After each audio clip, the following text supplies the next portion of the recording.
So, dear friends, good evening to all. And before I start today's presentation, may I ask you, do you have any kind of clarifications you want to seek on last lecture that I delivered? And if you have anything to clarify, I am ready to do that. Anybody wants any kind of little bit of clarifications or any doubts or any observations, you are free to.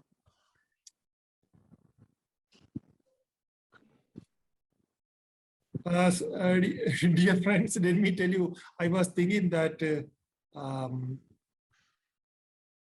some of you may be what is called okay with no, the lectures, but can you see in my screen? No. Your screen is not shared now. Can you see my means my tabbed screen? No. On the bottom, share screen link is there, no? No, I have clicked on that and I just a minute. Let me see.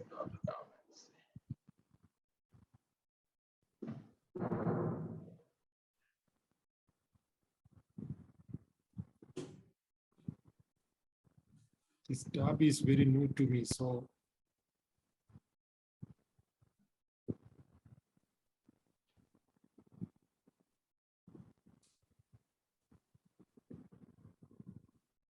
Your video also has gone off. Have you posted your video too? I think it was exited. You have to. You are there. You are logged in. You have logged in. Yes.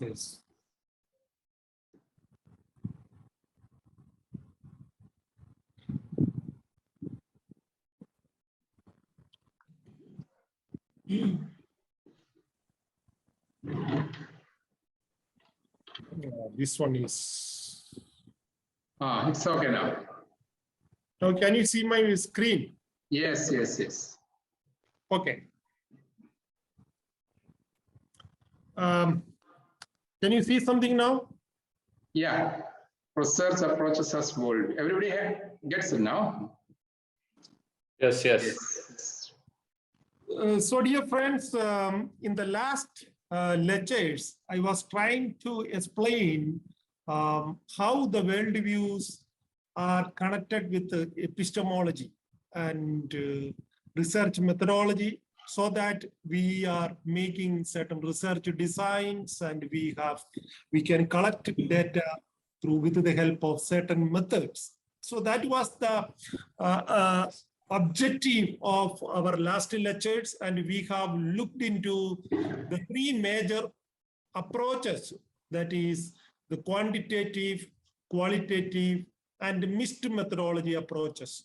Now, very simple things, that what is a paradigm?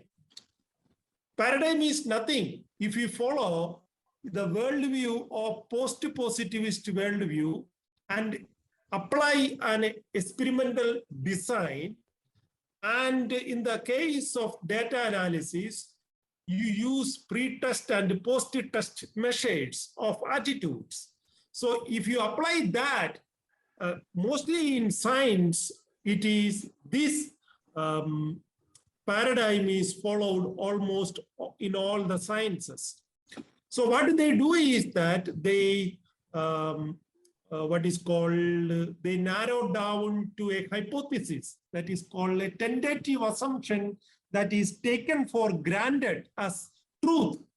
And in the science, what they do is that with the help of experimental design, they try to test that hypothesis and come out with either a research hypothesis, that is the hypothesis is proved, or not alternative hypothesis.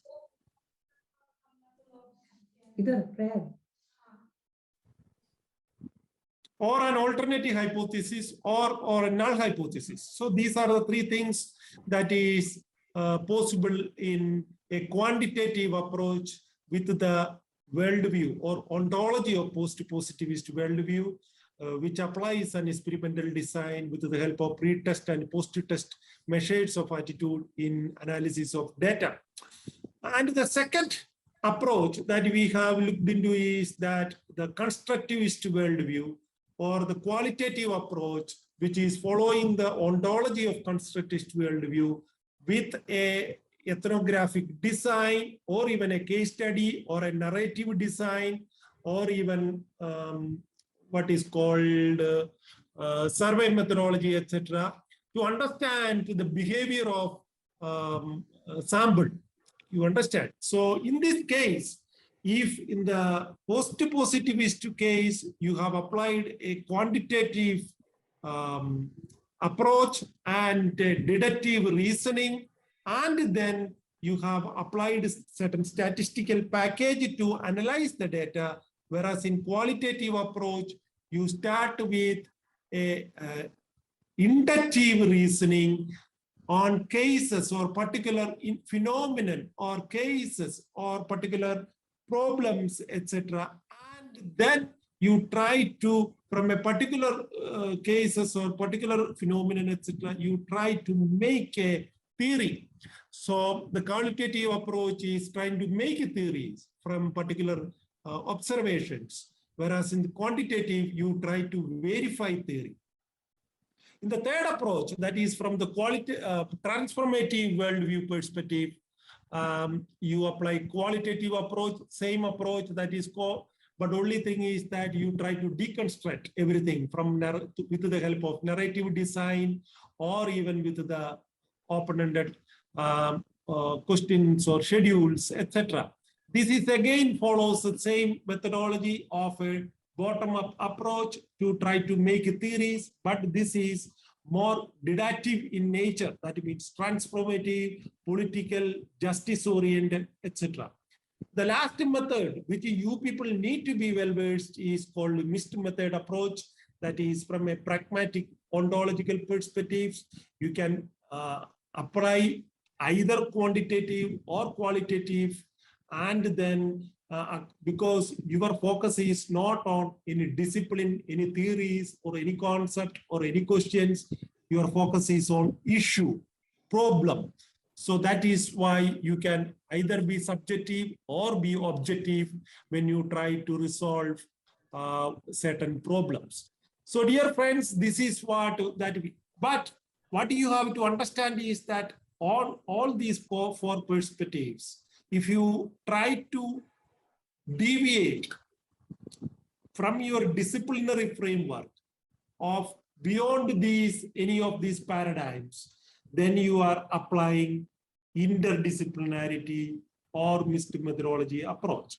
So this is a very simple thing, but it is very complex to understand. It is not that easy to grasp. It takes time to what is called to understand things. And certain times, if you can practice things, then it is easy for you people to do things much better.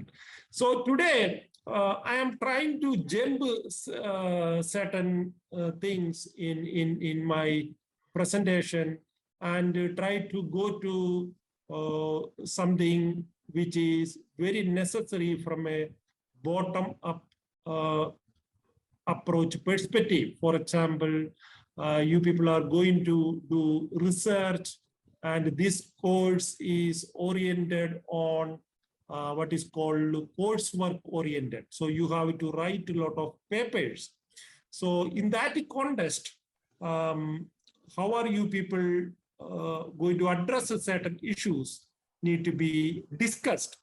So let me ask you a question before I start. Where do we start research? Suppose you imagine we are research scholars and we need to start research. Many times it is a complex issue to be addressed because research is generally treated as a research process. Okay, but for the convenience purpose,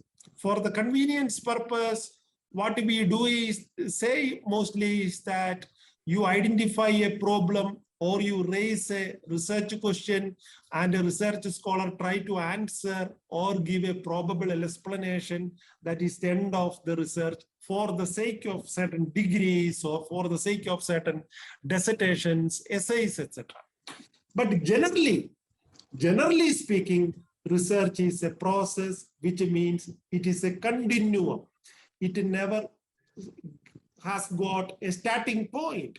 It has no end point if you consider research as a process. So in that context, we are going to discuss certain things today, especially the confusion that exists in terms of understanding the difference between literature review and review of literature, and what scholars should look at when they read articles. For example, when you read articles, where you should focus. So in that context, what is research gap identification? How does research gap identification help us to formulate questions or hypotheses? Then there is again a question that is the difference between bibliography and reference, and the most common research platform that is available to us. Do we know how to use it? That is again Google Scholar in the background of bibliography and reference, or what is the difference? And the most challenging issue most of the scholars face is that how to acknowledge other scholars' ideas and then put it in our own words. This is a serious issue when we do research. So if we don't acknowledge and we use our own words to even express the ideas of others, we will fall into plagiarism. And so that in order to avoid plagiarism, we need to learn paraphrasing. So to avoid plagiarism, and even if you acknowledge others' ideas, etc., we need to understand certain styles. There are so many styles, but certain disciplines demand certain styles, especially interdisciplinary discipline, which style they opt for. So then again, when we look at style, there are citations and quotations. How are we going to differentiate these quotations and citations? And how do we do that in the context of narrative and parenthetical citations and narrative and parenthetical quotations that we need to look at? And in the background of all these three approaches or four approaches, there are certain designs that is, or procedures that is followed exclusively by certain disciplines. So what is then we have to follow in the quantitative or qualitative or even in mixed methodology approach? Or interdisciplinary research is primarily methodology oriented, issue oriented, or problem centric. That is why research design is very important before we embark upon a research.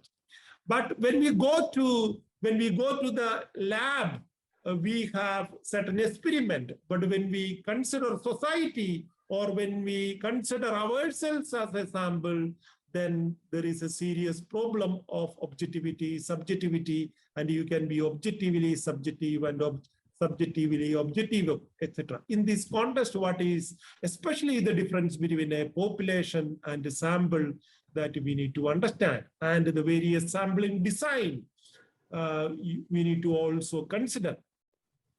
And then when we look at, for example, science, people know that the ethical consideration when we do certain researches, we need to take certain permissions from certain bodies and authorities, etc.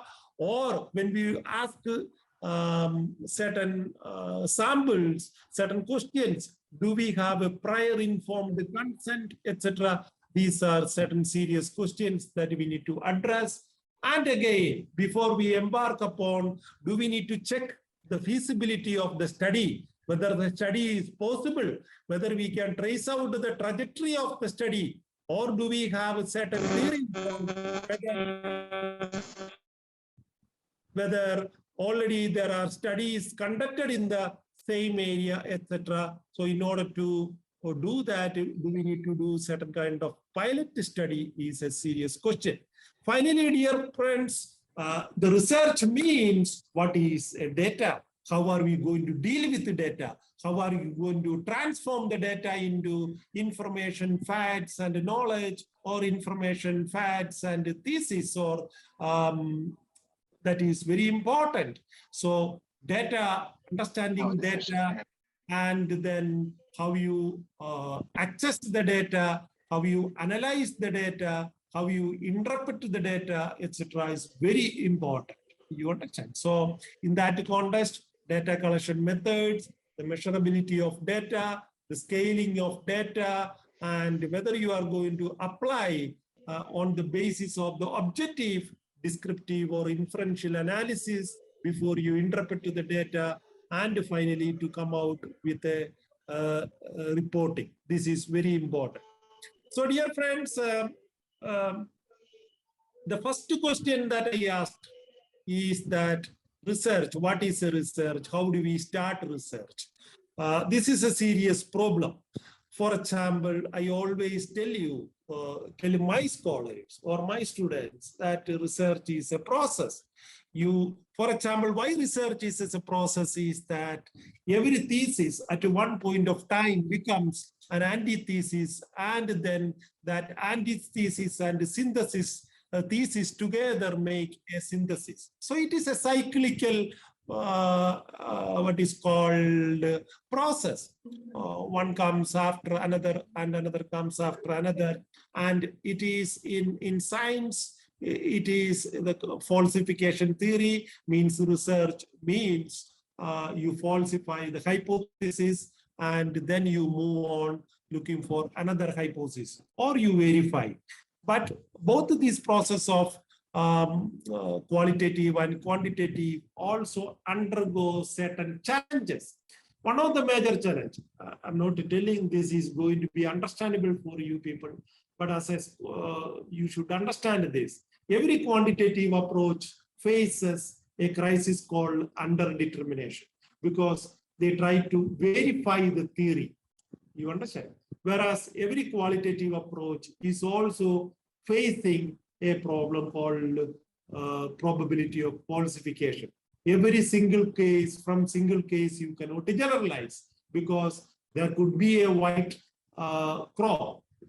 For example, we can say that crow number 1 black, crow number 2 black, crow number 3 black, but there is always a possibility of a crow being white. So that is what the probability of falsification is, always a possibility in qualitative approach.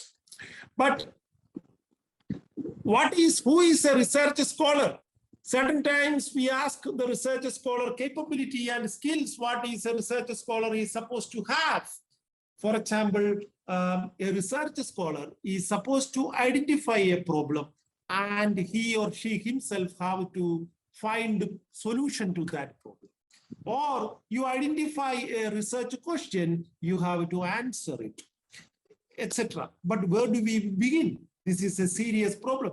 Can we start the research question in a switch? When you put a switch, can we start the research? No, this is very, it is not possible at all. So whenever scholars, we interact with the scholars, we ask them. For example, there was someone who was doing research on climate. You understand? So climate is a vast area. You cannot understand, you cannot do a research on climate. Do you know? Climate is a so big, vast area. This is an area, but you can identify the literature in the climate. You understand? That is what are the literature available in the area called climate. It is easy. You can do that. But when you specify from that literature certain research gap, when you identify certain research gap from that literature or literature review, mostly we tell scholars that you cannot do a literature review. Why? Literature review means you have to consider the literature into its totality. Okay, so you don't identify a problem there, but you can identify in the literature an area, for example, climate change or poverty or bioethics, etc. These are vast areas, but by surveying these literature, you have to identify certain specific problem, phenomenon, question. Then you started doing a review of literature based on that particular problem or a phenomenon or a question. So here it comes the difference between a literature review and a review of literature. Many of the times, scholars or even big professors, let me tell you, they interchangeably use this literature review with the review of literature. But is it possible to review the literature in totality? Not at all. It is not at all possible. You understand? But we can do review of a particular literature. Particular literature is reviewed what is called based on certain question that you ask, certain problem that you identify, certain cases that you identify, etc. So a summary of all published work on a particular area, you can say it is a literature review. But review of literature is a search and evaluation of a literature selected in a chosen topic or a problem. So when you identify a problem, so based on that problem or that issue, you try to trace out the trajectory of that literature, of that issue. Then it is called a review of literature. You cannot simply say that we are doing literature review. Literature review, certain times in linguistics, certain people do, but it is impossible to, in one's lifetime or within 4 or 5 years of a literature degree or a degree of a PhD or MPhil or even master's dissertation. So we identify certain problems from a quantitative perspective or a question from a qualitative perspective or an issue of latest concern from a mixed approach perspective, etc. You understand? So what is this literature or review of literature do? It helps us a lot of things. The state of the art with that particular problem. State of the art means the available literature that is the precedent to that particular research. So you always remember the word research, again, search, again search. You understand? In that context, review of literature is very necessary to trace out the trajectory to the research gap that you have identified. Let me tell you one thing. You read an article not simply for reading or understanding certain concepts or understanding certain theories or understanding certain whatever things written, etc. Your objective of reading an article is to identify the research gap so that research gap along with the research is necessary because your objective is to advance the trajectory where you have identified a gap or a problem or a contemporary phenomena which so far nobody has studied, etc. So the literature, review of literature help us to trace out this trajectory of that particular issue. So far, what previous authors, previous scholars, etc. has published on this, thesis worked on this, etc. on a particular area or a problem that you are trying to focus your research. You are trying to address the research gap or fill the research gap, etc. So in that context, a review of literature has got certain objectives, it has got certain functions, it has got certain goals, etc. Because a review of literature surveys the literature in your chosen area of study. You know that today, if you want literature on a particular issue, that could be, I will show you that. I'm going to show you that in the, at least in the Google Scholar, do you know, the minimum search findings are going to be minimum 10,000, 20,000. Do you think it is possible to read this 10,000 literature or 20,000 literature within 6 months or even 3 years of time or 5 years of time?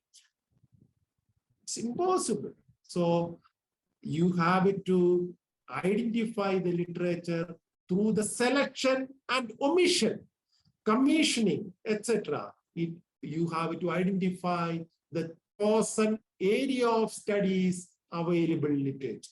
You understand?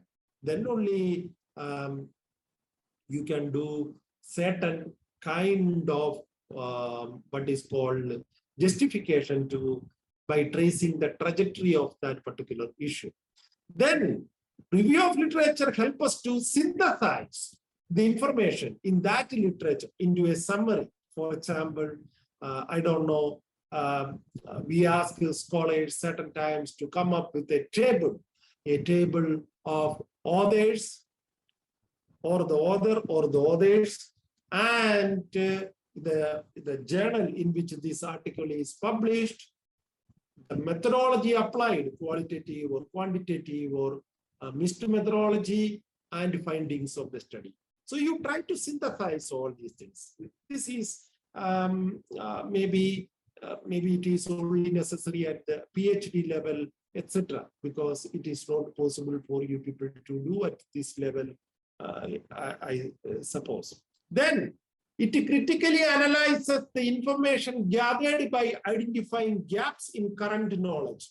The literature review help us to identify research gaps. This is what fundamentally why we are doing a review of literature. Please don't think that you are doing a review of literature to read and understand certain authors. I will tell you one secret. This is very important to understand. Do you know how to identify a research gap very easily? It is very easy to identify research gap, but it is very complex to understand the research. It's very simple. You go to, I will show you in Google Scholar that the most cited articles have got this explicit research gap. You understand? The most cited article has got identified a research gap and they tried to answer that research gap very explicitly and clearly. That is why certain articles get high citations, because they have followed crystal clear a methodology that methodologically they have identified a research gap and they have tried to give the probable explanation. It's not the absolute explanation. But the limitation, what are the research gaps? I already told you that certain times time could be a major factor, because in 1980s, a methodological study that is done in today's context, the findings would be different. Or the theoretical context, for example, there are different theories that are available, different perspectives are there. So you can show the limitations of those theories or perspectives or even points of view, etc., in particular study. That is the way how you identify.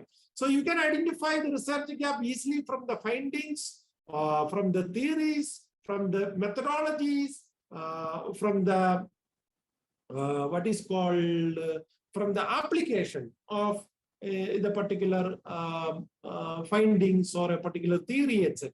So this is how, and the best way to identify is that the most cited article has identified a research gap and they have tried to answer it in a particular probable available explanation or probable available exploration or probable available experimental way. You understand? I am trying to use the word probable because that is what signs mean, the probability of falsification or the probability of uncertainty or the probability of rejecting the hypothesis is that which guide the science to advance. You understand? So, or the areas of controversy that exist also you can look at. And the review of literature also help us to present the so far available literature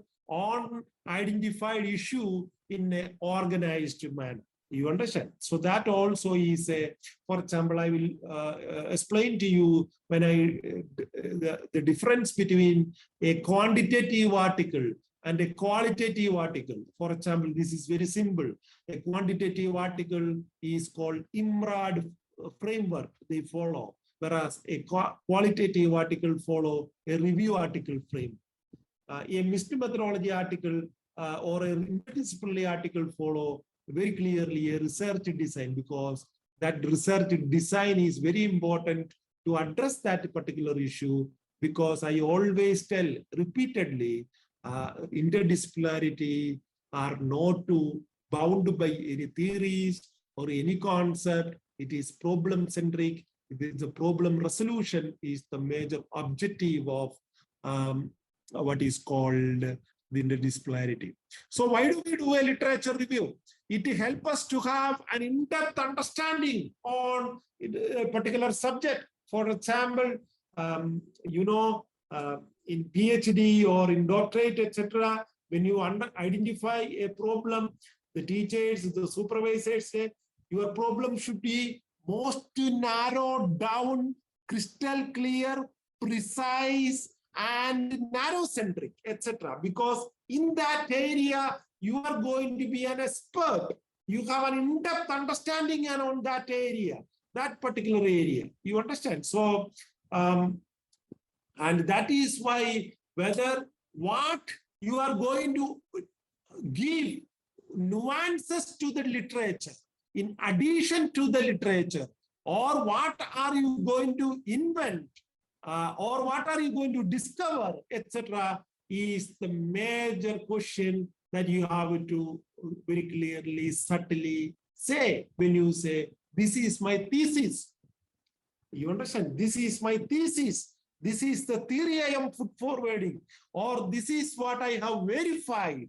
You have to say that. Otherwise, your literature, your research of 4 or 5 years becomes certain times what is called questionable.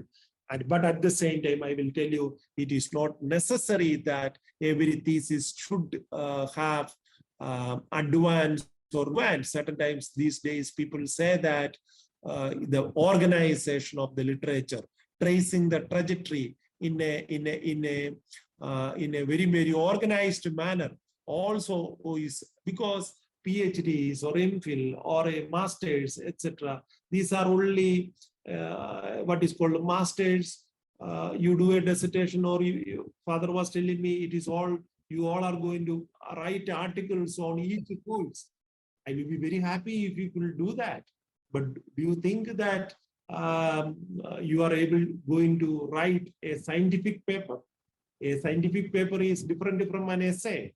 A scientific paper is different from an opinion. A scientific paper is different from an editorial.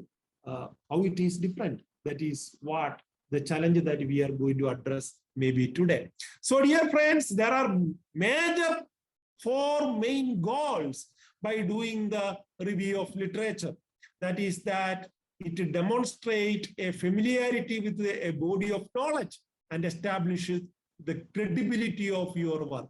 So it demonstrates the familiarity with the body of knowledge. For example, you are a physicist, you are a chemistry, you are a scholar in chemistry or biotechnology, nanotechnology, or artificial intelligence, etc.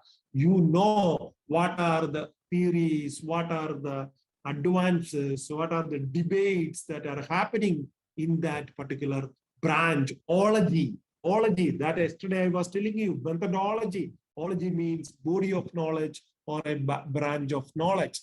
So the secondly, it summarizes all the prior researches and say or shows or exhibit how your research is linked to it and how your research is different from others. So this is very important. That is what the most important capability or the skill that a researcher should identify is that how to identify the research gap and how to answer or fill that research gap. Because if you just summarizes all the previous researchers, I just contradict my own statement previously I made that certain times in certain institutions, they don't allow.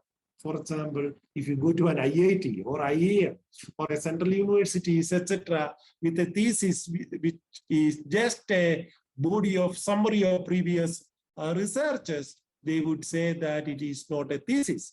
Okay, so the third most important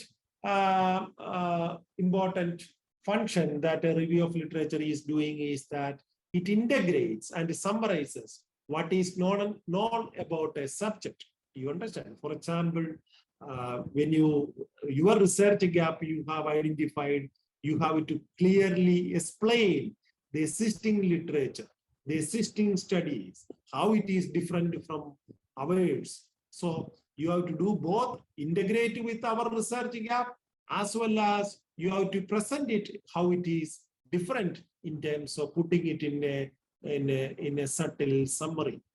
And finally, you have learned from others. For example, whenever you will read an article, you have to look at an article, why this article is written in this structure, this format, why there is an abstract, why there is an introduction.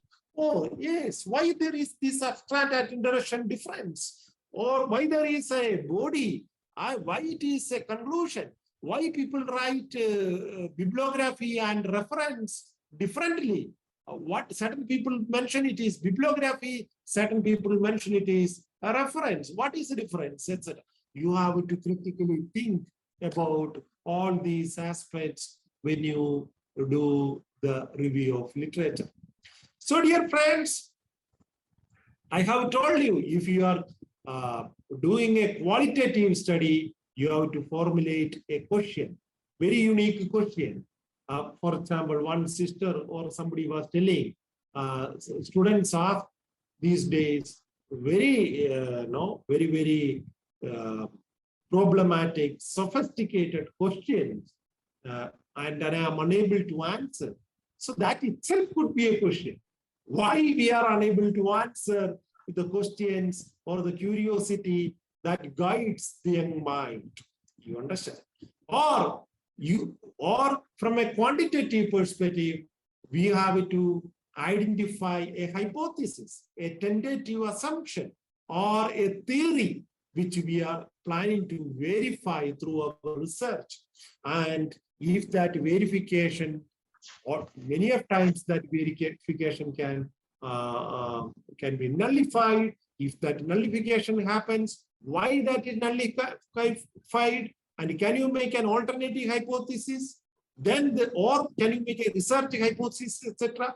Then your research further gets advanced. So, research gap is an identification of a problem which is not addressed properly so far by any research. So, research gap, I already told you, the best way to identify the research gap, why a scholar is cited mostly by almost all the scholars, because he or she could identify a research gap or a research problem or a research question and at least give the available probable explanation or probably explore that question in a better manner, etc. So that is, or you do a systematic reviews. For example, we have major systematic reviews in literature done by ancient history, medieval history, modern history. In philosophy also, such kind of classifications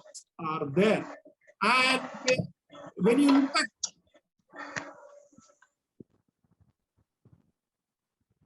look at the abstract or the introduction, it briefly explains what are the major questions, what is the context of that questions, how they have carried out that research, etc. in abstract and the findings. You understand? Whereas an introduction contextualize the question and then explain very clearly the methodology applied in that research paper, and then the outline, the framework is very clearly explained in the article. So from that you can also identify your research. Yeah. Now, whether you have heard about the famous statement given by Francis Bacon. What is that? I think, do you know what is that Francis Bacon has told? I will just show you.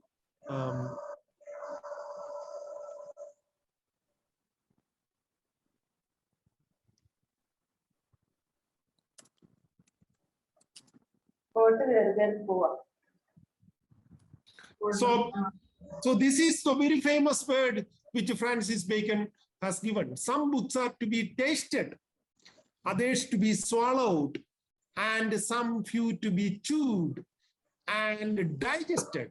That is, some books are to be read only in parts, others to be read, but not curiously, and some few books are to be read wholly and with diligence and attention.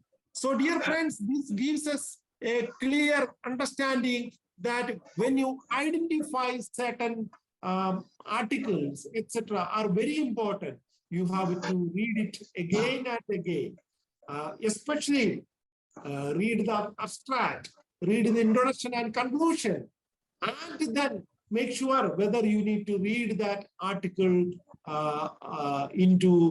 whether you need to choose the article, whether you need to read the article with diligence, etc. You decide. You understand? So that is how you have to identify the research gap. Once you identify a research gap, that means, do you know, that means the 50% of your research is successful, because once you have a well-defined and a structured research problem, then I think many of your issues, the beginning of your research is well established. You understand? And let me tell you how to look at. For example, if there are puzzles, there are problems, there are issues, then you should be able to convert that puzzles, problems, issues, questions, phenomenon that is unique, etc., into a research problem, into a research gap. A research gap identified can be easily converted into a research problem. That is what.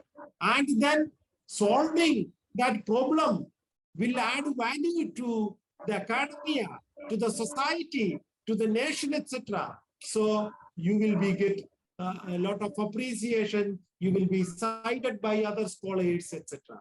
Otherwise, what will problem is that your research is just like some very irrelevant literature. Nobody is going to follow it. Nobody is going to read it, etc. So that is what the major problem with when you don't have a research problem, you do not identify it, and you do not convert that research gap into a research problem, then only you need to worry about a methodology, etc. Otherwise, there is no value for your research, no scope for research. For example, whenever we ask students to come and make their presentation of their research proposal, do you know, before we discuss about the questions and objectives of the study, we ask what is the rationale and scope of the study.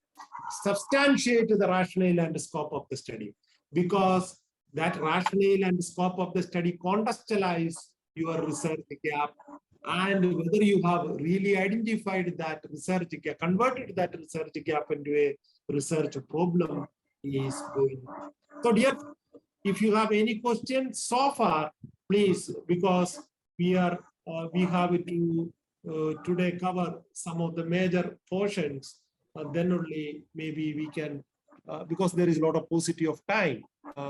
If you have any doubts or clarifications, maybe I can give you 1 minute.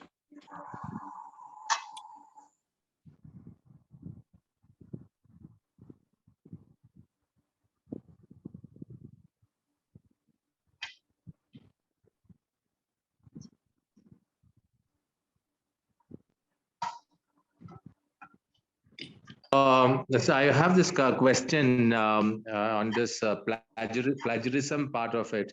So what is the level of plagiarism that is allowed in terms of submitting the research proposal? Okay, I'm coming to that is the next topic. Oh, you have that not. we are Okay, so I just looked at the slide and asked this question. Okay, you have not covered that. No. I'm going to now. That is the next session that we are going to have discussion. So far you don't have any questions regarding review of literature, research gap identification, etc. Because this is most important. I think these are the two things regarding research as a process. Okay, let us now go to the conclusion of this area that we have discussed so far. That is, where do we begin? For example, every article at the end it is written either bibliography or reference.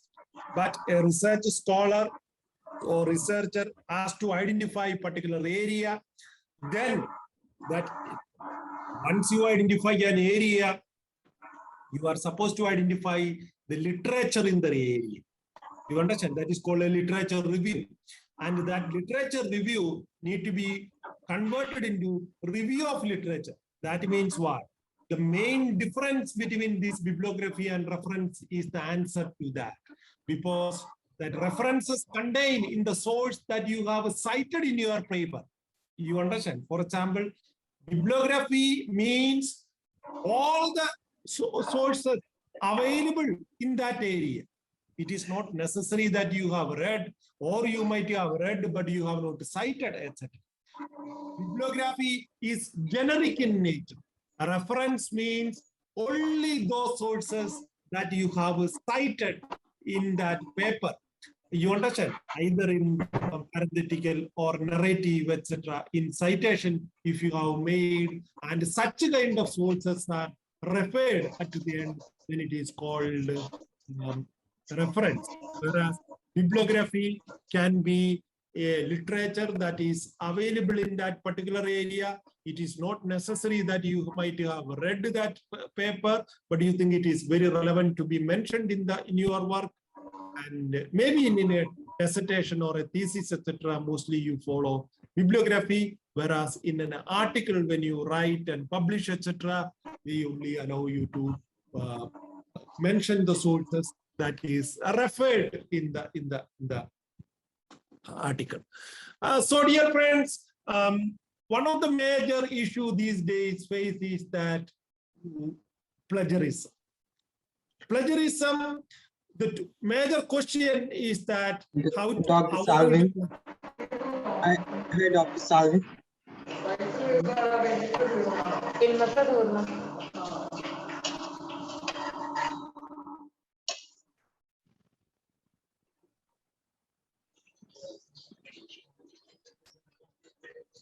Hello. Yeah, You can go on, Salvin. I think that was some intervention. Doctor, I have a question actually. Oh, please. Can you say some example of the bibliography and the reference you just explained to us? Can you just give a small example? For example, example in the sense I mentioned to you, one is that when you write an article, in end of the article, you have a reference. You understand? For example, the journal allows you, because otherwise, if you mention a bibliography, they have 6,000 words or 8,000 words or 12,000 words. Limitation is there, including your reference. Whereas in bibliography, you mention most important literature which is necessary to be mentioned, but you might have not referred to that, or you might have not even cited in your thesis. But it is very important that literature to be mentioned so that the reviewer also think that you have done enough research. But mostly bibliography, people say that you have used for your paper, whether they are cited or not. You understand? So bibliography is a very generic. When it generic means its scope is very large. Reference means only that paper or sources that are cited in your paper can be mentioned in your reference work. You understand? That is what the major difference. Anyway, I'm going to share you in a manual. So there it is very clearly explained, especially the research manual. I will be sharing with you people after this lecture, so you can look into that. Okay. Hello. Yeah, thank you. Thank you. Yeah. So let us now move to the plagiarism and paraphrasing. There are a lot of confusion and complexities that are related to plagiarism. Plagiarism means what? Plagiarism means, can we avoid plagiarism? Yes, of course, we can easily avoid it. But we need certain skills to avoid it. The answer to plagiarism is paraphrasing and citation skills that citation styles that we need to learn. But how do we fall into plagiarism? That is very much unethical, because see, suppose you imagine, you know how much labor you put in to write a paper, to write a thesis, to write a very scientific paper, etc. It is not that easy. It is a very laborious and tedious work. And for that work, we have to acknowledge that particular person's contribution, that particular person's ideas, etc. But if you use somebody else's idea or work, etc., as if you were on, without citing, without acknowledging it, without even giving due credit to it through acknowledging, then you say, then it is called plagiarism. You understand? So, excuse me, someone else mic is disturbing. Someone else mic is on, so it's disturbing. See, if you can all switch off your mic, this would be very nice. No, switch off in the sense you put mute your mic. That is the technical word. If you can mute your mic, when you wanted to ask questions, you unmute it. Okay. I was thinking these are somebody maybe. Okay. Thank you so much for that intervention. So what we are telling is that plagiarism means that we are using somebody's work as ours work without acknowledging the due credit, without acknowledging the source, etc. Now, there is a slight problem with plagiarism. Certain people say that I have paraphrased everything. Not even a single word is of that author I have used. Do I need to even cite again? You have to acknowledge credit to the ideas. Paraphrasing also does not avoid you from plagiarism. You understand? This is very important. Paraphrasing with a citation, then only you are you can come out of plagiarism. So what is that? Plagiarism is you use somebody's work as if your work. But paraphrasing means you use somebody's idea with your own words. You understand? You express someone else's ideas in your own words and then give credit to or acknowledge the source or acknowledge the author. So in paraphrase, the ideas and meaning of the original source must be maintained. The main ideas need to come through, but the wording has to be your own, and you have to acknowledge and give credit to such ideas through citation. Then only paraphrase plagiarism can be avoided. Many of the times, certain scholars think that paraphrasing can be is the best way of avoiding plagiarism. But that is not the case. For example, always paraphrasing may not be give you a chance for avoiding plagiarism.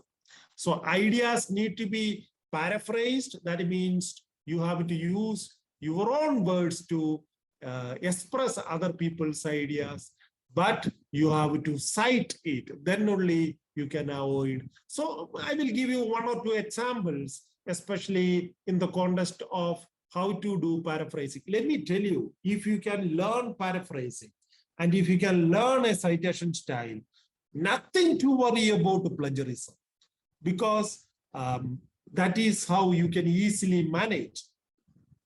But you have to learn paraphrasing. I will tell you, mostly social science people or some literature, linguistic people, etc., good in paraphrasing.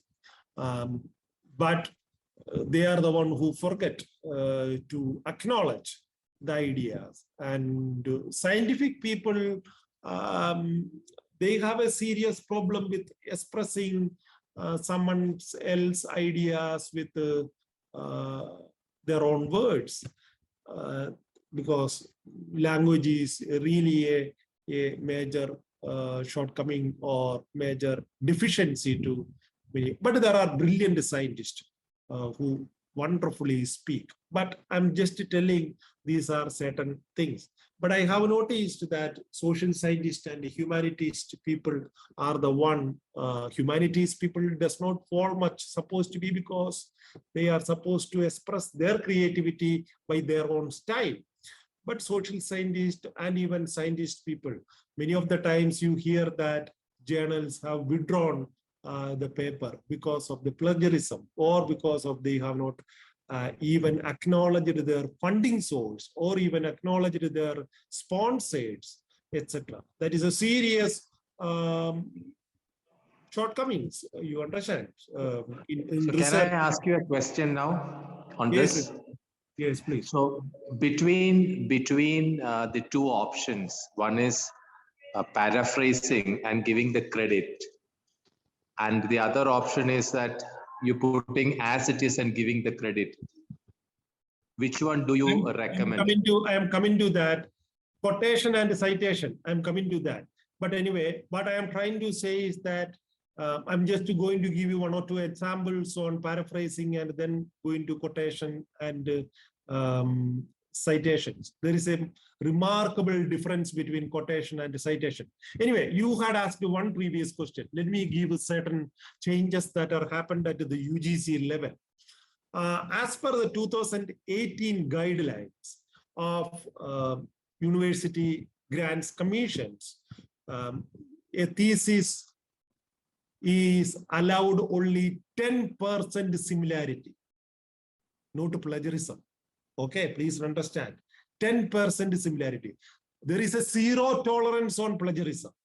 Similarity, 10% is allowed if it is used in some words and here and there, etc. That is allowed. 0% plagiarism. Why it is so is 2010 guidelines, there were 25% similarity was allowed. But today it is very strict. You understand? So you have to understand that changes that are happening. And there is a software called Turnitin, which is you have to get done your plagiarism test before you submit, and the librarian as well as your supervisor has to certify, and then only it has to be approved. But let me tell you, it is now very Herculean task, because earlier it was 25%, now it is 10%. And also, I don't know whether you know that you have to attend to. If it is UGC, you are going for a PhD under UGC recognized institution. You have to compulsorily do a coursework of research methodology for 6 months. And in that, you have to do a 2-credit course on publication ethics. You understand? And you Yes. have to publish 2 publications in a Scopus Indust or a UGC care list, and you have to attend 2 conferences. So these are the certain guidelines. This is those who are doing PhD or etc. This is out of the context. So let us now do some examples on how to do a paraphrasing. Suppose you think there is a sentence written, her life spanned years of incredible change for women. Her life spanned years of incredible change for women. Maybe we can paraphrase into that Mary lived through an era of liberating reform for women. This is one way. There are multiple ways you can explore. There is no problem. Another one sentence we can look at what is called giraffe-like acacia leaves and hay, and they consume 75 pounds of food a day. So you can look, a giraffe can eat up to 75 pounds of acacia leaves and hay every day. This is a very easy way of looking at doing things. Okay. So I'm just giving 2 examples of, but there are multiple ways you can look at. Certain times people say you can change passive voice to active voice, but we don't recommend that because passive voice to active voice, etc., is not an option of paraphrasing.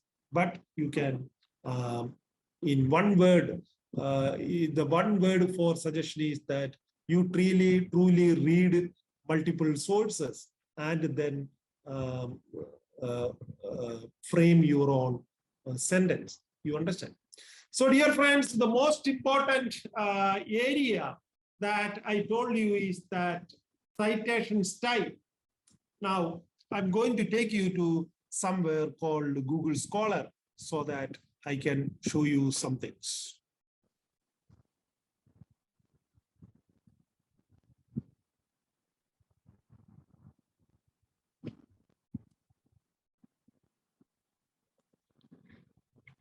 Okay, I just opened. This is a very common, freely available, what is called things, search engine, but it is not necessary. Whatever is shown here is what is called freely available. This is a public, what is called maybe a platform. You understand? Now I am going to click religion and science in Google Scholar, and it comes like this. You look at, can you see here about the result is this? You look at, it's unimaginable result.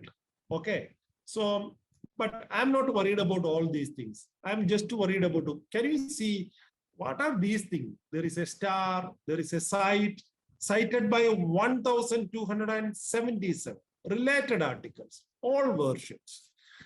These are easy ways where you can easily learn how people have paraphrased, how people have differently cited, etc. Okay, this first star is, if you are thinking that this article, religion and science, historical and contemporary issues, this article is very important to you, then you can save it here. You click here, it will be saved.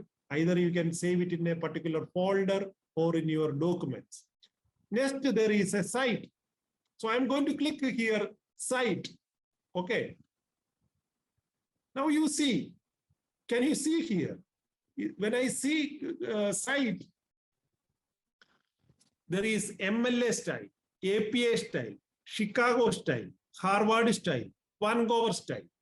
Let me tell you, Harvard and Vancouver, mostly they are science citation style. Chicago style is mostly followed in history and humanities.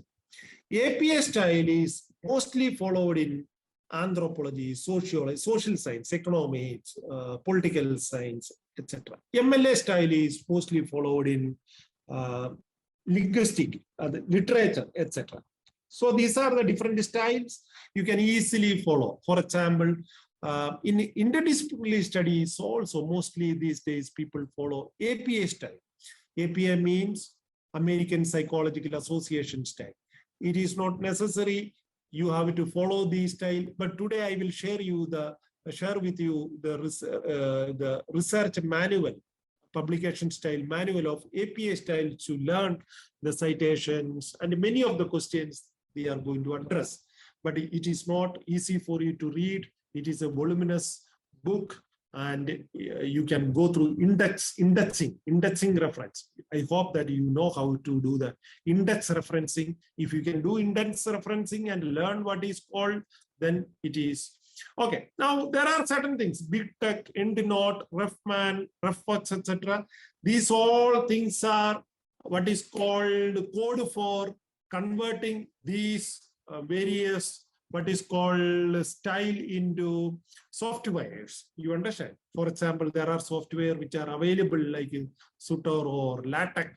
It is pronounced written LaTeX, but pronounced LaTeX or Sutoro, or even many other softwares are. Even APA has got its own software, etc., where you can easily convert without even using or citing all these things. It will automatically come.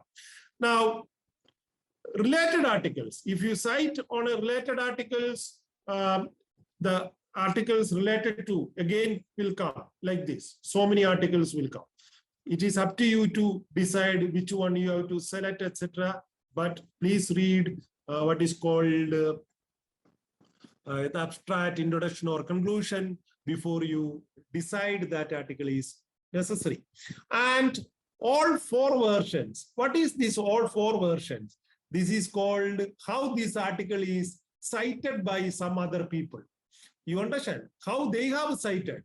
That citation you can go and check. That is very easy. And this citation, for example, this article is cited by this religion and science historical. This article is cited by many authors, or the 4 versions of the similar article written by this particular author also is available. So it is easy for you to learn, do the paraphrasing, or learn how to write, etc. So this is a simple thing. Now, secondly, which kind of articles do you need to read? You are in 2022. Suppose you think today is 6th of January 2022. You are going to identify or you are going to present a research proposal to a university. Suppose you imagine you have referred articles of 10 years old articles. Do you know in a Scopus industry journal, to get published, it takes more than 1.5 years, 2 years, etc. Minimum 1 year. You understand? Because there is a tedious process, review process.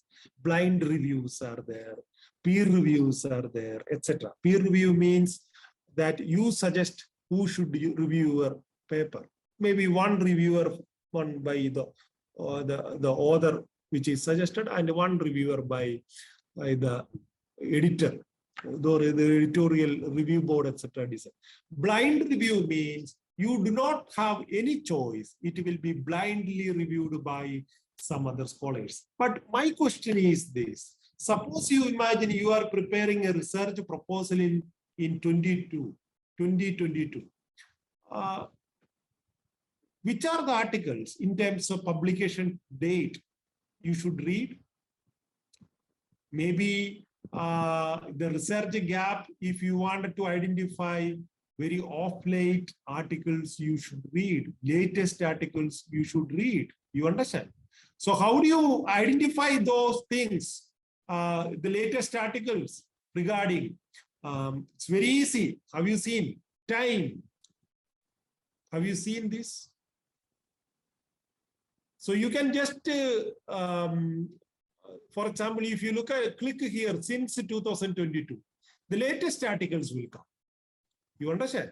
Or since 2021. You see, it's very easy. But let me tell you, if you click any time, you look at all the articles will come. But since 2022, you see, the result have been reduced. 1,740 results. That means these all articles are very late. See, when you are really working on a research gap and you are trying to identify a latest research gap, you have to read the latest articles. This has to be very clear. You understand? You cannot read articles of 2022. You have referred all the articles of 2015 or before that. The reviewer will say that, why don't you update your review of literature, because you need to really have a very latest research gap.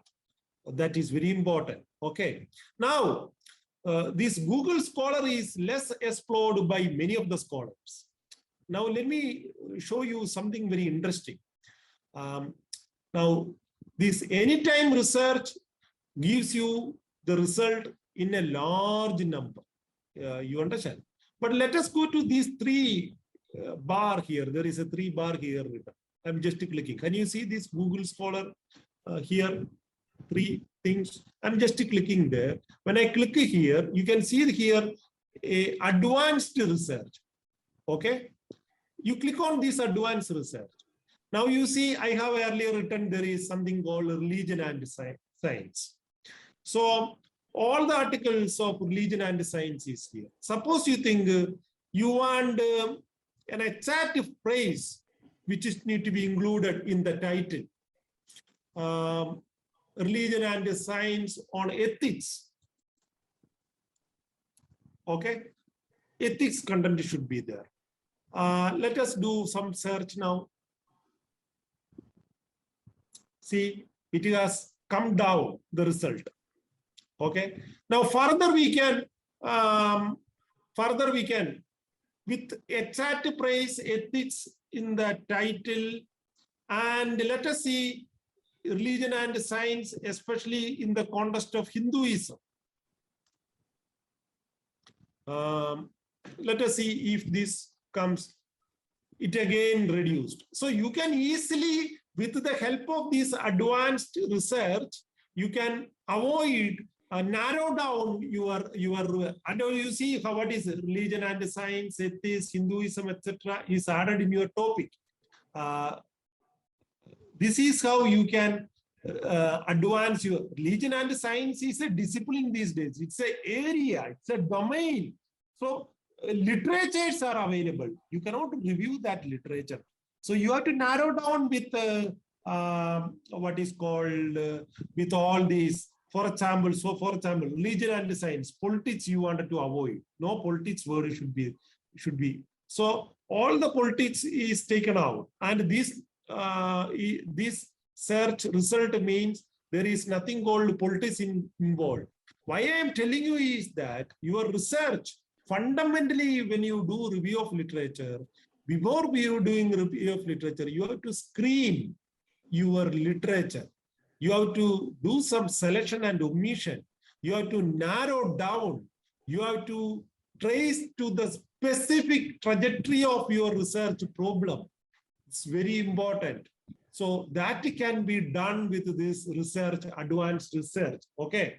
And also, you can also, for example, anywhere in the article, in the title of the article, if suppose you think in the title of the article, you want one particular word, you understand? This can be easily done, very easily. Or you want to search by author, it can be done. Or you want to search by publication, or year, or range of time, for example, between 2015 and 22. It will come here. You just write 2015 to 15 to, if you empty these things, then it will be only taking the latest. You look at 2222. This is how you narrow down and do the research. Or suppose you think one article of 1950s is referred by everyone, you think that you should also read that article. Then you can go and read that article. This is, if that is written by an authoritative source, etc., then there is no problem of referring to that article. Okay. Now, what are the other major consortium? Other major consortiums all are paid consortiums. For example, Scopus Industry Journals or Science Citation Industry. See, Professor Salvin, could Yes. you maybe in narrowing down our selection that the use of quotation marks also could be highlighted? Yeah. That is also, for example, in the advanced set, if you want exact phrase, you can put it in quotation mark. It's no single inverted comma, so that it comes exact. If you can give me a title, I can do that here. This is exact. That would do, Salvin sir. See, religion and science. If you simply type religion and science, wherever in the title and give search by in the title of the article, wherever religion, the words religion, science are appearing anywhere in the title of the article, they all will be listed. But if you put them in quotation marks now, only those articles where religion and science is coming in exact sequence, only they will be listed. Such a way this will be further narrowing down. Yes. So that is, yeah, I will give you a small reading on this also, so that they can make it, because certain times saying certain, they can go and refer things. That is how they can do things. Okay. Now what I was telling you is that which articles you should refer. Google Scholar gives all kinds of articles, but you should refer most cited articles which are latest. Or you should refer articles published by well-established publishing houses. Well-established publishing houses are listed in Scopus or in Science Citation Index. There are many such kind of consortiums or indexing is there. So you can refer that. It is better you read those articles, because blind reviewed articles, it takes time, but the quality is very high. You understand? So we should always try to read and refer well-established publishing houses like Taylor and Francis, elsewhere. No need to sugar. That's the Soviets. Yes, Uday, you have a question now?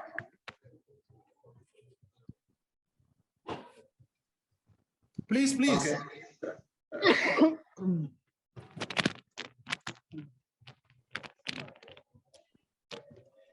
Can you bring for me some Soviets? And also, how much is the room temperature water? Yes. One water. No need to bring changes. Hudai, are you asking us a question? Not clear. Hudai, do you wish to ask something now?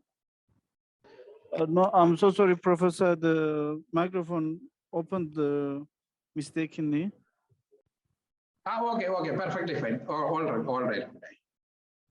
Maybe Professor Salvin, would you like to also highlight where those articles are available? What is that PDF? All these things. Some right in the front we have the link. In some articles do not have.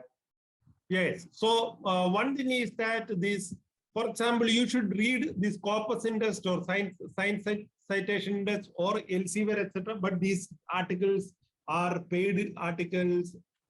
One area which I would suggest is that you can go and write straight to the author. Certain times, if you are a genuine request you make, the authors give you. Or you can look at certain articles in ResearchGate is available, because many of these authors post their articles in ResearchGate. Or see, for example, now you can click here. If this religion and science, a book, it comes here, open with, it can be easily availed. here. But certain times this is, even if it is PDF is given, see this one is not available in the public domain. It is available only in this particular what is called here, but you have to purchase it, you understand, or you have to buy it, etc. But if certain times if you write it to what is called to the author, I usually do that, and it's immediately they give me the copy. That is how you can get in touch with the latest articles and the authors. And see, Indians have this habit of, if you ask some email, etc., youngsters and scholars, etc., they don't reply. But if you ask a good question and a good request of asking an article, etc., especially foreign faculties and foreign people, they are very happy to share with you even if they are not like us every day checking email, etc. But even immediately they check the email or the area where you have requested in the ResearchGate, etc. They will immediately send you the article. That is what my experience. I don't know about others. Okay, now I am going to show you one area where I usually what is called use one consortium or one what is called online platform where you can get some kind of, but it is, I don't know, I pay them some $50 every year, but I don't know, but I am told that my students all access this particular, is called Z library. You understand? What I do is that I go and search and narrow down with the help of advanced search, etc., in Google Scholar, and which are the articles and books which are not available in the public domain. I come and click here, and then here books, articles, and are available. You can sign up and then search for. Suppose, imagine, I'm just going to show you Google Scholar. We go, we are clicking here. Can you give me an article name, anybody? Let us see, Religion and Science. Religion and Science, let us take. Now this article is not available here. Religion and Science, historical and contemporary issues. It is written by Ian Barber, HarperCollins. It is, okay.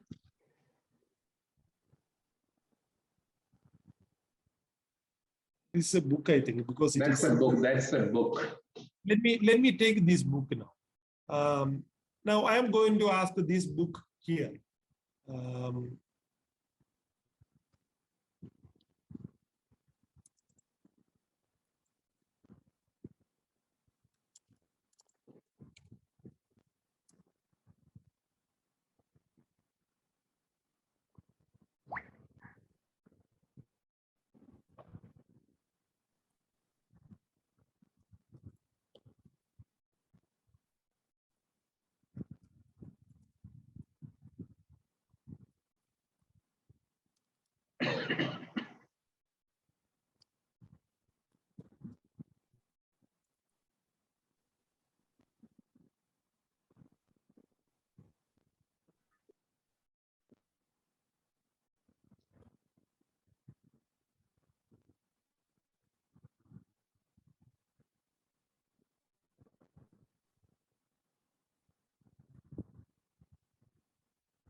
So there is no exact book available, but certain times it is available most of the time. Religion and Law Review, something, etc. comes. Certain times I get books exactly, but I don't know this today. Let me.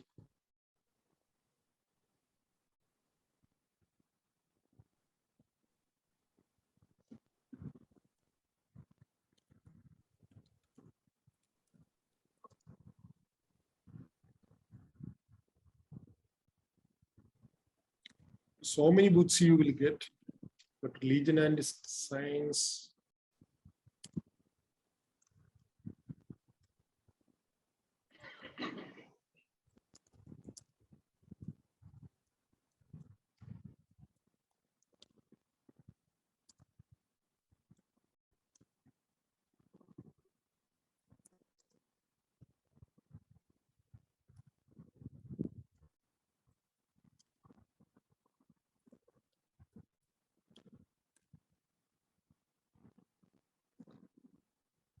There is no exact book. Sometimes these people give very latest book. I don't know how it is available here, and I refer this. But you can certain times this can be used, or you can write to these authors, either Barber or Collins. Then they may also reply to you. This is how I usually do. But this Z library is one of the no, it's free I think. But if you want more articles and more books, etc., I think they have kept some limitations. You can only download 3 or 4 books without paying. But if you pay, I think you can download up to 20 books or 50 books according to your payment. So this is one online platform which is available.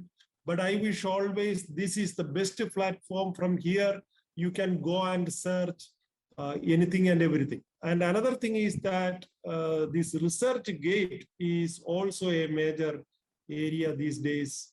No? Salvin, there is a point in the chat box. Did you look? That is from Biju. What is that? What he is suggesting is that you introduce LibGen also. LibGen. What is typed there is LibGen. That's only a typo. Actually, it is LIB. Just to mention that also, Okay. Professor.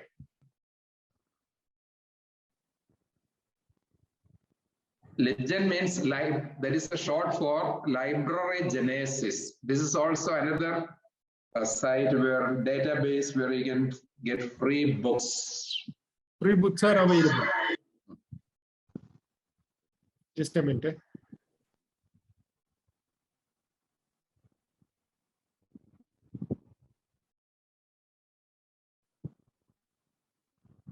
Can others please go on mute? Yeah. There is one other book like LibGen. Actually, it is LibGen, not LibGen. That's a typo. Okay.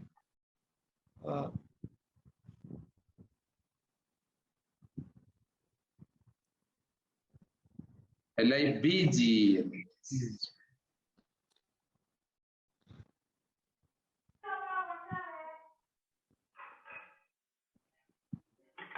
This is different. LIBGEN. LIB, Library Genesis, Genesis, LIBG. exactly. Probably I made a mistake while typing because I was typing with one hand. I don't, because I'm traveling still. Yeah, it's Library Genesis. LIBGEN. B for Buffalo.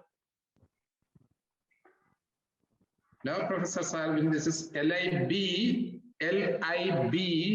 B for Bangalore, LIB, Library, LIBGEN, GEN.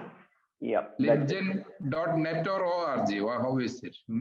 If you type LIBGEN, usually it takes you to LIBGEN OS.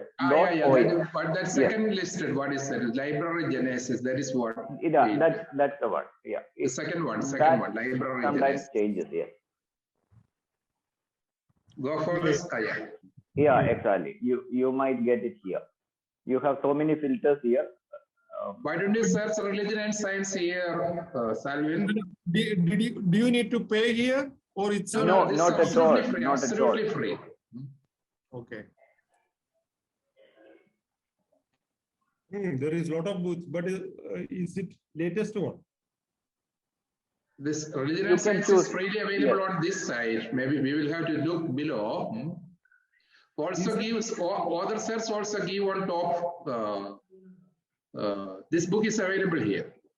Give author also on top. Okay. Among the parameters, Ian Barber by author. Or go for author only. Ian Barber, Ian G. Barber.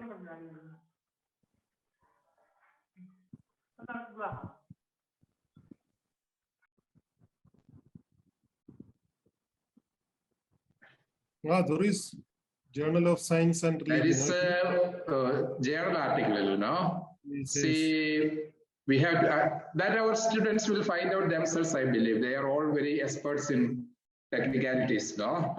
We just introduced them. The details you can find out. These are the databases where you get free access to books and articles. Library Genesis, Zlab, all these things. Okay, Yes, yes. that would be So, enough, Salvi. Yeah. I think why these kind of what is called consortium is necessary is because you need to have latest as well as very important resources for your review of literature. That is very important. Otherwise, no, your research gap identification would be a serious issue. I think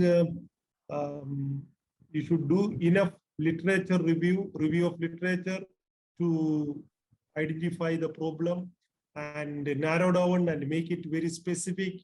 Then only things can be what is called very relevant and very scope. Okay, so at least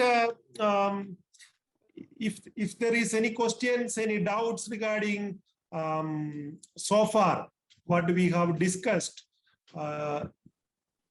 then we can have some discussion. Otherwise, I will maybe I will share with you people one most important what is called literature on APA research. Professor Salvin, you did not distinguish between that citation and quotation, no? That will be, maybe you could explain in a few words there also. Okay. See, as per the APA style, you can cite in two manner. One is that you can use the exact words of the authors up to 40 words and with inverted comma or with indentation. These are the ways you can do. But if you are paraphrasing with your own words, but the ideas are maintained and you use the citation, then it is called citation. Okay, and mostly we use these days in-text citation. In-text citation means in the body itself, you write the surname, year, if it is citation. If it is quotation, you have to mention the page number because from where you have it taken. That is very important. Okay, so that is what.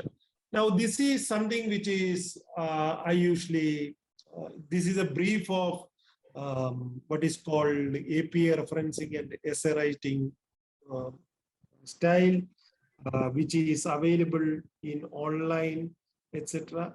And everything they have. For example, now we were discussing about double and single quotation marks or semicolon where it is used, comma where it is used, etc.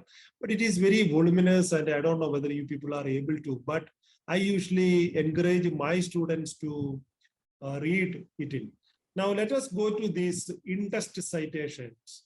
In-text citations are like this. For example, you have to make a citation within the body.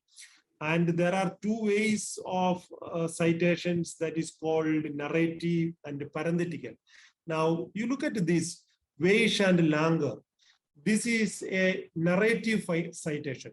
That means the author's citations are part of the sentence. But this same citation, when it becomes at the end with a parenthesis, it becomes a, for example, it becomes a parenthetical citation. And that is what the major. But one thing which I think, I don't know whether in the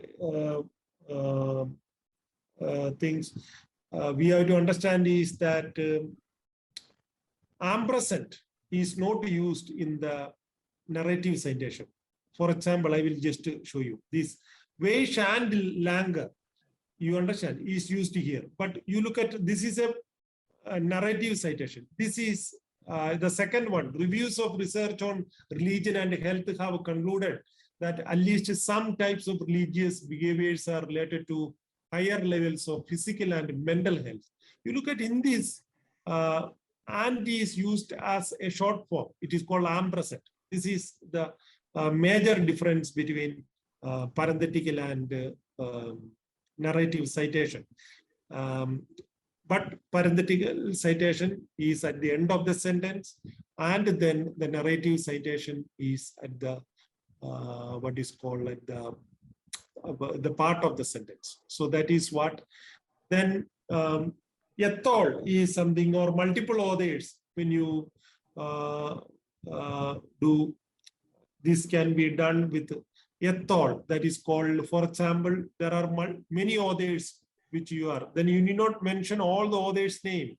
Salesman ethol, that means and others. That is what the meaning of this ethol. You look at, it is done in both parenthetical and narrative citation. For example, the first one is parenthetical citation, Salesman ethol 2015, page number 3761. Okay, but one most important point you have to understand is that in industry citation, you only use the surname. Please don't use the first name in industry citation, both in narrative as well as in parenthetical citation. Now, this is an exactly in reference. Though we ethol, Salesman ethol is used here, you have to mention all the others' name, when you mention. And then if you are, they say that up to 22, and then you have to use ellipsis. Ellipsis means this dot. And then the last author. Up to 22, you have to mention or all the others. You understand? And the citation when you use, especially in narrative or synthesis, Kalne ethol and others, 1996. So this is how what is called many other citations are different. And for example, you have similar authors, but one author is different. Then you have to follow this. This is the narrative citation style. The same, if you can also use at ethol, that is what it is suggested. So narrative and parenthetical citation, please know. Quotation also same, okay. Quotation also there is narrative and parenthetical. If you do the parenthesis and at the end of the sentence, you use the quotation, author, source, surname, and page number, year and page number is must for quotation. At least please remember that.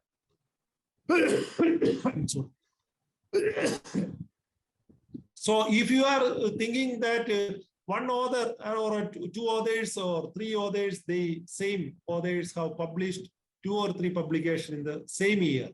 So you can mention A, B, and C, etc. So that is, if date is not mentioned, suppose you think Judge and Amer and Muller 2012, then if there is no 2012, then you can mention this ND, no date. Okay. So these are the what is called references. And another one thing is that if there is URL available, you have to use the URL here. If DOI is available, then digital objectification identification number is available, then you have to mention the DOI number. If suppose you think both DOI and URL available, then you have to go for DOE. That is what APA style suggests. Suppose you think there are 2 surnames, same authors having similar surnames, then you are allowed to use the first name and second name. Otherwise, you are not supposed to. Okay. For example, you see J. Taylor and Namer is supposed to be, but they both have put Taylor as a surname. So in that context, you are allowed to use James Taylor and John Taylor. Okay. That is what some of the major issues that you have to, major points that you have to think. This is very simple things. Anyway, I am going to share these things. You can go through it.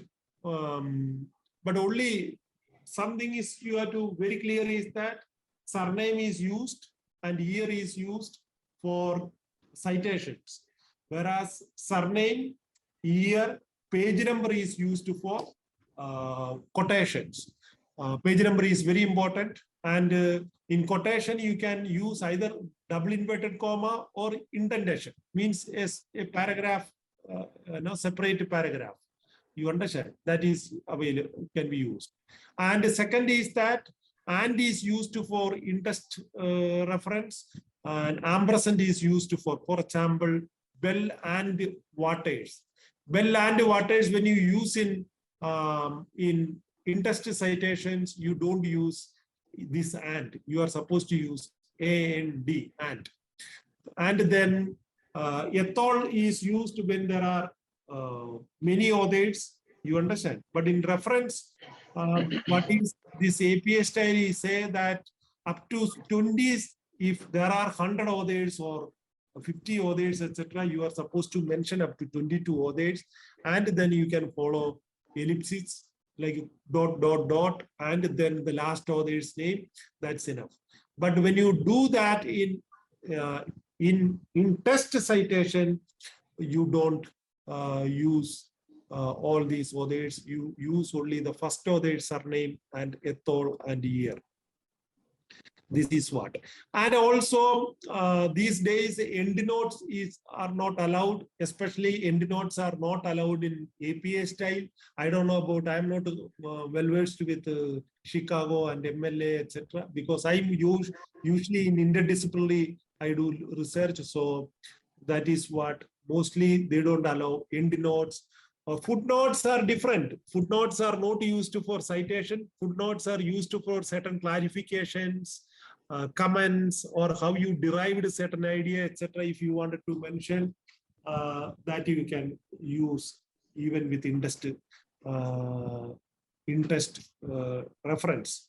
But footnotes are used at the end of the below of the each page. Okay. Now, DOE, digital object identifier, and URL, uniform resource locator. If both are available for a work, then you are supposed to go for digital object identifier, and you can learn this. And then the format. And for example, in APA, we don't use these two things. For example, and others they use retrieved from, accessed from, before DOE or URL. In APA, it is not used. In APA, when you use the DOE number, you need not use the which date you are accessed, etc. Okay, that is what DOE format is clearly given here. Okay, so then one thing which we have to understand these days, we are referring a lot of social media, Facebook, Twitter, etc. So we have to learn the citation style of all these things. Facebook, Instagram, even YouTube, Twitter, etc. You can easily learn these citation styles from the 7th edition of what is called American Psychological Association. That is what. Then it is told when you refer. I have a query. Excuse me. I have a query. Yeah, your voice is. Now, am I please. audible? Yeah. Breaking. Yeah. Am I audible now? Yes. Yeah. Now, in case you take something from Facebook, how authentic is that considered to be? That is, you have to apply your common sense, because before you cite, you have to apply your common sense whether. But what I am trying to say is that here there is a citation style for these days, because many people use social media. And well, I am afraid I was not referring to my common sense. I was referring to how much would the publishers consider that as authentic.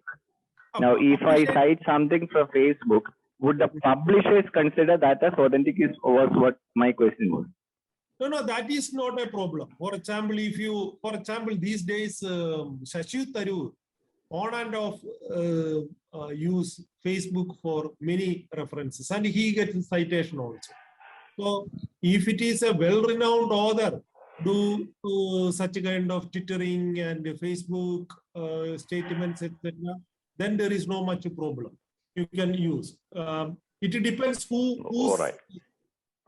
whose no statement and these things you are using. Okay, what I was trying to say is that Professor Salvin, if I may be permitted to make one comment here. yeah, please. As I understand, and correct me also if I am wrong, as I understand, for the sake of academic and intellectual honesty, we are acknowledging all these sources: Facebook, Twitter, social media, and the websites and so on. We are referring to.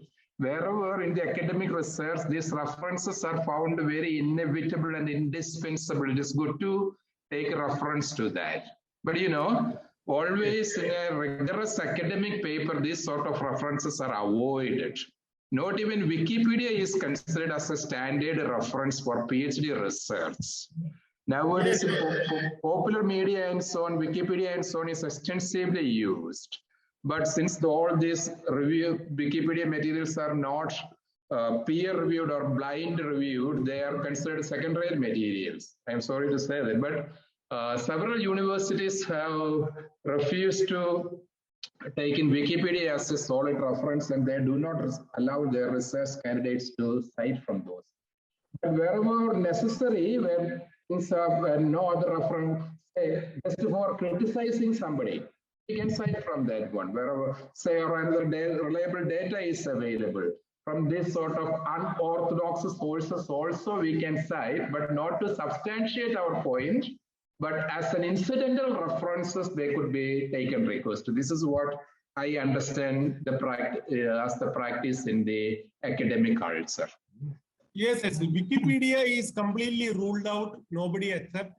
But let me tell you, Twitter and Facebook, etc., these days used for collecting and data. Because Facebook and Twitter, etc., I don't know how much reliability. This is a serious question.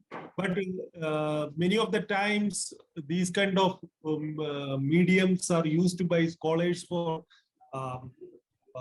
sharing their what is called questionnaire, schedule, question, etc., to get reference and things, etc. So in that context only, these people have come out with APA style is very renowned style. So they are expecting now it is going to be either what is called social media is getting a lot of roles and blogs are getting a lot of importance, etc. In that context only they are coming out with the citation style. But Wikipedia is never allowed in citations, and common knowledges you need not refer or you need not cite, etc. And for example, Bible and Quran, even if you make industry reference, it is not necessary to be made reference. Okay, somebody is trying to talk. Yeah, can I add something, sir? Yes, yes, please. And I think as Father Augustine has pointed out in the Twitter and Facebook, to make a quotation, I think we need to have a PhD like you, sir, because it is a raw data that needs to be analyzed and that requires someone to have a doctorate to draw a solution. Since I think we are MA students, it could be we are not yet have our word, our say in the academic field. So for us to say, I have seen this in the Twitter and it means this, is it allowed to interpret the raw data, in our research? No. The question is this, what kind of data, whose statement you are using. For example, it is no, you cannot use Facebook and Twitter, etc. of, I don't know, laymen or mediocre people, etc. I don't know. These are very... What I'm saying, sorry, for example, there is an article that we are writing on international relations, and we are looking at a particular state, and that state has been tweeting certain pictures that is promoting violence against the minorities. As an MA student, can we use those pictures, those tweets, as a backbone in our essay, in our academic work, to say that the state is using Twitter to fuel violence against minorities? Do we have that right as an MA student? No, answer to this particular question is that there are citations of such kind of teachings done by very academic, highly prolific academic journals. I don't know whether you know CFR. Do you know CFR? Culture of Foreign Relations of America. They have used official teachings of Iran as well as China, etc., in their citations. So it depends if it is official Twitter or which kind of social media, institutional social media, or country is also using these days Facebook, Twitter, etc. So it depends, and if it is done by institutions like state or religious institution or non-state actors, etc., then it gets referred. You understand? There is no problem of, but that need to be what is called that need to be substantiated. It should be simply, you cannot cite for just for the sake of. But let me tell you, Wikipedia is not allowed. But I have my own hunch in terms of ruling out Facebook, Twitter, etc., because I have read articles where citations have made on Twitter, Facebook, etc., by very renowned journals. So these kind of, maybe, I don't know whether it is going to be a very common tendencies that are going to emerge, etc. We have to wait and see. But this is what, because you look at many of the non-state actors, terrorist group or religious institutions or state even, they have official Twitter accounts, and they make such kind of statements also through Twitter account. Embassies have Twitter accounts. So they tweet, and such statements are taken highly valued in international relations. And if you need, I can personally circulate some articles if you want from CFR, etc., how they have referred. But that tendency has not been very common. It is very rarely. But see, APA 7th edition, if they have included such kind of YouTube references, very common, unpublished recitation, thesis, very common reference, etc. These are things which are becoming common. But certain times people have to take their own judgment against Twitter and Facebook, etc. So at the beginning, I always suggest that you don't refer. Maybe these kind of reference can be done by well-established scholars, etc. You understand? That is what my suggestions. Thank you very much. Okay, I have told you that how many words you can use for quotation. You look at a quotation, what is as per the APA style, it is only allowed a quotation of fewer than 40 words. You understand? And that is what and this is a quotations style, indentation style. Once 2001, page number 8 to 9. This is what is called a parenthetical quotation style. You understand? So this is again Smith and Jonas. That is again an example of parenthetical quotation, but the ampersand is used. And there are many what is called articles which online or website pages, etc., which do not have page numbers. Certain times you have to mention the section, para 1 or 2, or section, whether it is an introduction or conclusion, etc. That is how it is used. Again, paraphrasing, which we have discussed, paraphrasing is it's a skill of English that we have to learn. it can be learned only by practice. So that is what I wish to tell you. So I'm going to share all these things to you people so that you people can refer it by yourself. And then if you have any doubts, maybe tomorrow we can have some discussions. And I hope that things are making sense. I'm also running. I had only 2 more lectures. Okay. So that is what. Anything else? Any questions? Any clarifications? Please.